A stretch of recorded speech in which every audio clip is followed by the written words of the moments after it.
শুভ সন্ধ্যা। Share বাজারের মূল খবর ডেইলি মার্কেট আপডেটে আপনাদের স্বাগতম। ডিএসই সার্চপায় স্থিতিশীল অবস্থায় লেনদেন শেষ করেছে। সূচকটি সামান্য 9.70 পয়েন্ট বা 0.18% বেড়ে 5,390 পয়েন্টে স্থির রয়েছে। বাজারের লেনদেনের পরিমাণ দাঁড়িয়েছে 599 কোটি টাকা, যা আগের কার্যদিবসের তুলনায় 6.23% বেশি। ব্যাংকিং খাত থেকে পূবালী ব্যাংক ও সিটি ব্যাংক, বিমা খাত থেকে প্রগতি লাইফ ইন্স্যুরেন্স এবং টেলিযোগাযোগ খাত থেকে রবি আজিয়াটা মূলত বাজারকে ঊর্ধ্বমুখী করেছে।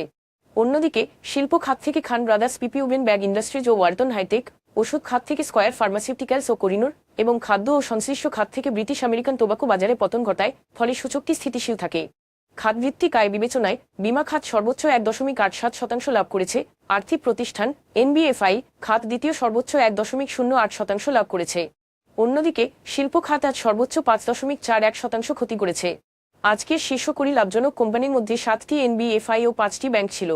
National Feed Mill, First Security Islami Bank এবং Export Import Exim Bank of Bangladesh সর্বোচ্চ লাভ করেছে।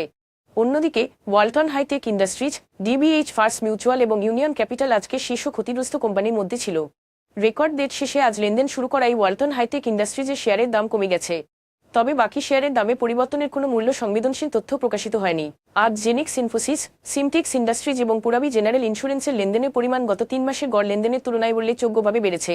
তবে এই বৃদ্ধির পেছনে স্বাভাবিক কোনো প্রকাশিত হয়নি। আজকের শীর্ষ দুটি সংবাদ অর্থনৈতিক সম্পর্ক বিভাগ ইআরডি এর তথ্য অনুযায়ী বাংলাদেশের বৈদেশিক ঋণ পরিশোধ চলতি অর্থবছরের প্রথম 2 মাসে 13.21% বেড়েছে। জুলাই থেকে আগস্ট সময়কালে সরকার মূলধন ও সুদ বাবদ 667.11 মিলিয়ন মার্কিন ডলার পরিশোধ করেছে, যা এক বছর আগে একই সময়ের 589.22 মিলিয়ন ডলারের তুলনায় বেশি। পূর্বের অনেক ঋণের গ্রেস পিরিয়ড শেষ হওয়ায় ঋণ পরিশোধের চাপ বাড়ছে এবং আগামী বছরগুলোতে এটি আরও তীব্র হওয়ার আশঙ্কা রয়েছে, যা কঠোর ঋণ ব্যবস্থাপনা ও আর্থিক শৃঙ্খলার গুরুত্বকে আরও স্পষ্ট করে তুলছে। বাংলাদেশে সব মেয়াদের ট্রেজারি বিলের সুদের হার এক অঙ্কে নেমে এসেছে, যা মূলত ব্যাংকিং খাতে অতিরিক্ত তারল্য এবং সরকারের কম ঋণ নেওয়ার কারণে হয়েছে। বাংলাদেশ ব্যাংকের তথ্য অনুযায়ী গত 3 মাসে ফলন 211 থেকে 233 বেসিস পয়েন্ট পর্যন্ত কমেছে। সর্বশেষ নিলামি 91 দিন, 182 দিন এবং 364 দিন মেয়াদে বিলের হার যথাক্রমে 9.90%, 9.78% এবং 9.68% নির্ধারিত হয়েছে। পতনের এই ধারাবাহিকতা কিছুটা শিথিল আর্থিক পরিবেশের ইঙ্গিত দিচ্ছে, যা আর্থিক স্থিতিশীলতা বৃদ্ধির পাশাপাশি বেসরকারি খাতের নতুন করে আস্থার জায়গা তৈরি করছে। আজ এ পর্যন্তই। আগামীকাল আবার আসবো শেয়ার বাজারের নানা আপডেট নিয়ে। ধন্যবাদ।